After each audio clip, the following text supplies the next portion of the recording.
You're listening to The Coffee Hour. I'm Andy Bates. I'm Jordan Harms. We are at the LCMS Convention in Milwaukee, Wisconsin. Today we have the opportunity to sit down with Chaplain Craig Muehler. He's director of LCMS Ministry to the Armed Forces. Chaplain Muehler, thanks so much for being our guest. Oh, it's my pleasure. Thanks for having me on. There is a very special award happening at this convention, and I want to learn more about this special medal that's being awarded and the recipient as well. I understand it's the St. Martin of Tours Silver Medal. What is the significance of this medal? Yeah, sure. Yeah, we traditionally in the Missouri Synod have given the St. Martin of Tours Award to any chaplain who's served 20 years or more. It's usually the bronze. But we have a silver St. Martin of Tours Award that we rarely give to anybody. It takes an exemplary career, and even after they were in the military as a chaplain or supporting ministry of the armed forces. So basically above and beyond. And number one thing is recruiting chaplains for us, encouraging our chaplains through whatever career they're at. And so this year we're honored to give it to Reverend Dr. Admiral Daniel Guard, U.S. Navy retired.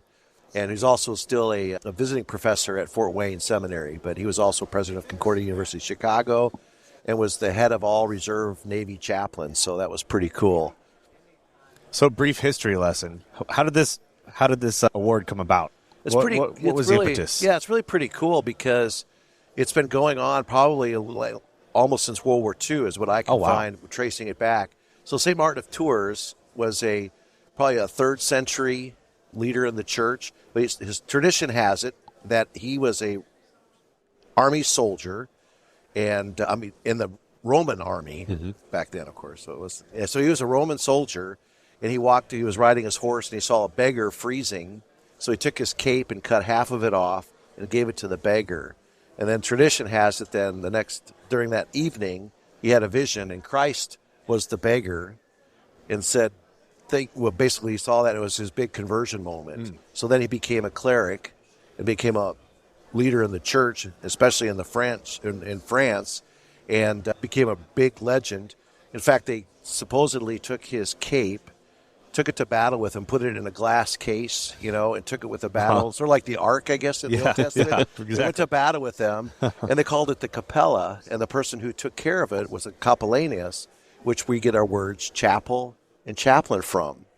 So it's really got a great tradition for the military. So there's where we get our names for chaplain and chapel.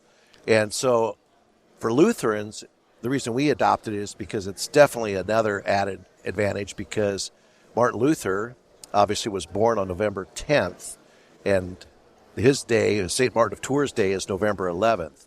So when Luther was baptized, according to the tradition, they named him after the saint that was on that baptism day, which was Martin. So that's where Martin Luther got his name, from St. Martin of Tours. So now it's Martin Luther. So it's a double benefit for our Navy chaplains, Missouri Synod chaplains, or all of our chaplains, Lutheran chaplains, because we get the St. Martin of Tours. So it's got two Martins who were great defenders of the faith. St. Martin of Tours back in the 3rd century, and then Martin Luther, obviously, for the Reformation. So that's kind of a nutshell summary of what it is. Just a little bit of significance in there. Yeah, just a little bit. It's quite an honor, and our chaplains really, it's something they wear or put in a case and treasure deeply because it's a big honor, especially the silver, as you're mentioning. It's very rarely given. There's a few that I think we've given 15 total since 1945. So this is a great honor to give it to Chaplain Dan Guard to honor him for his service. I feel much smarter now. Yeah, I had no idea. I've never really history lesson about the word chaplain, but etymology. Yes, all of these things. History. So much to learn here.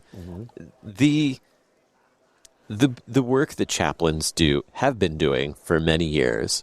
Help us understand what that work is. That's a really important vocation, to care for those who are serving, especially on the front line. Absolutely. I think the best way to describe it to people is really what is provision. So chaplains really are providing religious services and support to all the troops that they serve.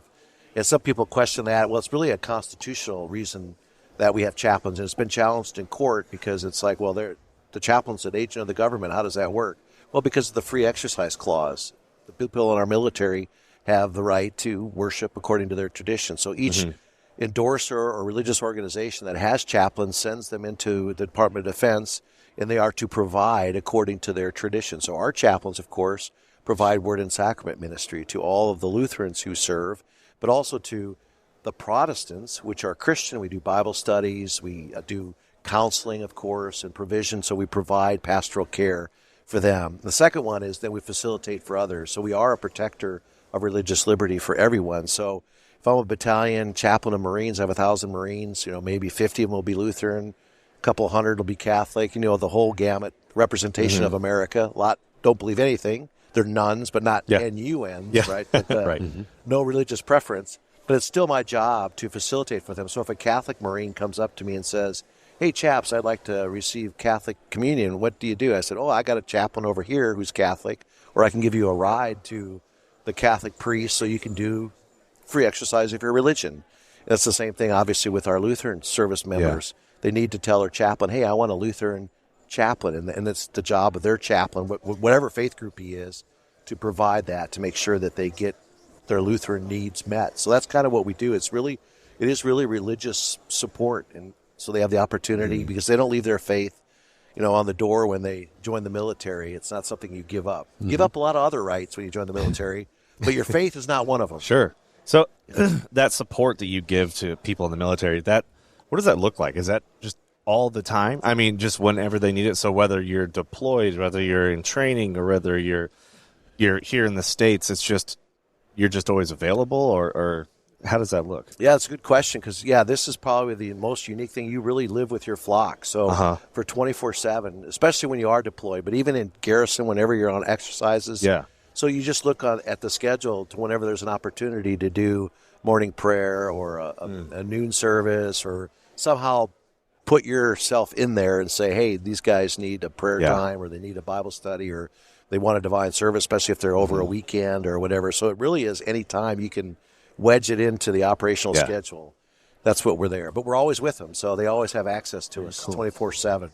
Cool. So back to the award. What does this ceremony look like?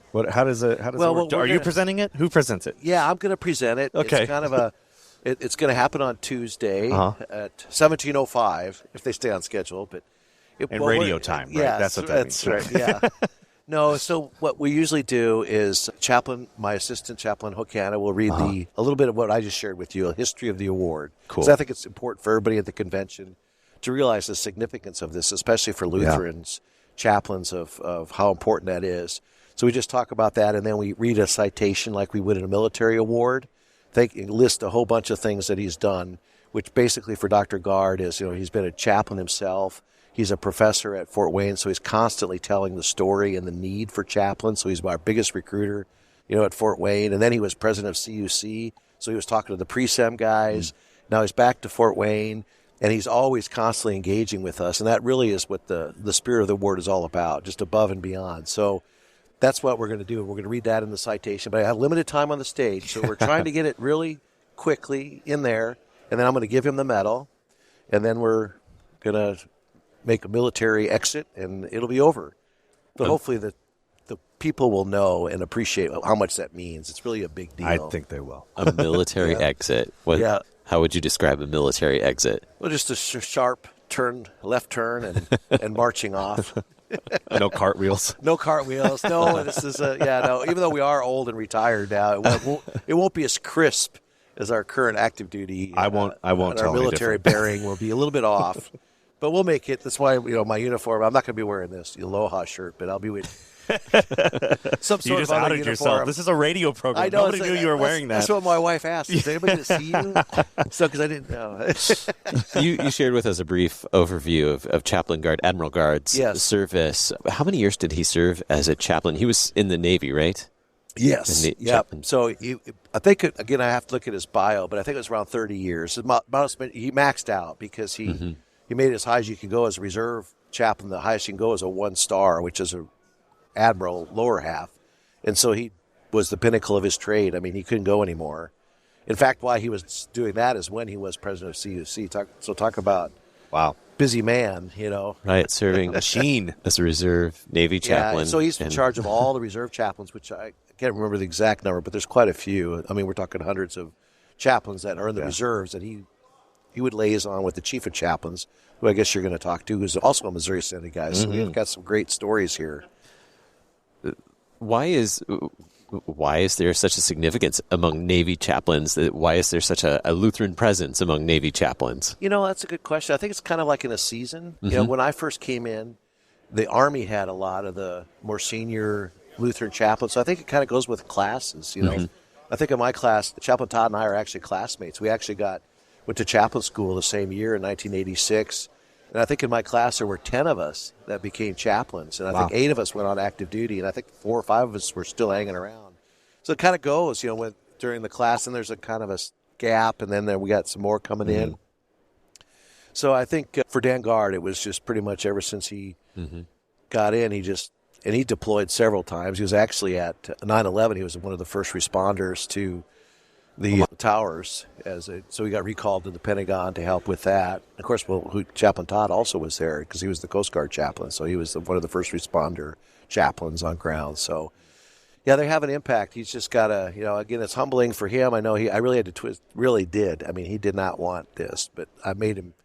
We got to do it. I said, it's for the sake, again, it's for the Navy. It's not about you. It's for recruiting chaplains and seeing the importance of it, for the church to say thank you for what you've done. We can't even begin to imagine how many lives he was able to change by being able to be there with them to share the gospel of Jesus Christ in this mission field. It's inspiring. Yeah. So it really is. No way to quantify that, but we're going to try to. Yes. We're going to give him a nice medal. Yeah. I don't know what he does with it afterwards, but it's from the heart for us. He's certainly earned it and deserves it.